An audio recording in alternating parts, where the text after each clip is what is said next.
একটা ছোট একটা গ্রো ব্যাগে এত লঙ্কা কি করে ধরলো, এটাই আজকে আপনাদের কাছে তুলে ধরবো। তো গাছটার বয়স যখন কম ছিল তখন গোড়ায় আমি 1 মুঠো গোবর সার দিয়েছিলাম, তারপর মাটি দিয়ে ঢাকা দিয়ে দিয়েছিলাম। তারপরে পরবর্তীকালে অনেক ফুল আসে, ওই ফুল থেকেই এত লঙ্কা হয়েছে। তো এটা বলে দিই, এটা কালো লঙ্কা জাতের ভ্যারাইটি।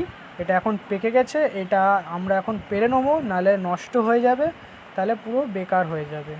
তো এরকমই নিজের ছাদ বাগানে, হোম গার্ডেনে এরকম নিজের শাকসবজি পিওর অর্গ্যানিকভাবে করলে অনেক সুন্দর লাগে। তার মধ্যে যখন ফল হয়ে যায় বা ওইটা আমরা যখন পাড়ার সময় হয়ে যায় তখন পাড়তে খুবই ভালো লাগে।